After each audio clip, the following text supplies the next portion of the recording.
ഇദ്ദേഹം പണ്ട് തന്നെ ഞാനുമായിട്ട് വന്നത് എന്നെപ്പറ്റി അപമാനകരമായി പറഞ്ഞെന്നുള്ളത് പോട്ടെ, അദ്ദേഹം മിലിറ്ററി അദ്ദേഹത്തിനൊരു ഓണർ കൊടുക്കുകയുണ്ടായി, ലഫ്റ്റനൻറ്റ് കേണൽ.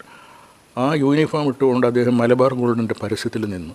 സാമാന്യമായ ബോധമുള്ള ഒരുത്തൻ ഈ പൗരധർമ്മത്തിൻ്റെ ലംഘനം പരസ്യമായി, ഞാനതിനെ സംബന്ധിച്ച് പ്രതിരോധ മന്ത്രിയൊക്കെ ആൻ്റണിയെ വിവരം അറിയിച്ചിരുന്നു.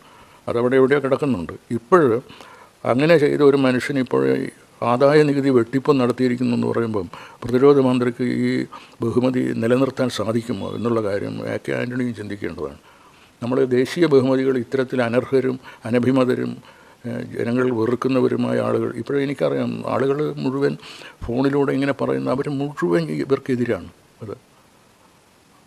അതുകൊണ്ട് ഇതിൽ കലയുടെ ഒരു തകർച്ച എന്നൊരു വശത്തിൽ ദുഃഖിക്കുന്നെങ്കിലും ഈ കള്ളത്തരങ്ങളൊക്കെ അല്പം വൈകിയാണെങ്കിലും കണ്ടുപിടിക്കുന്നുണ്ടല്ലോ എന്നോർത്തുള്ള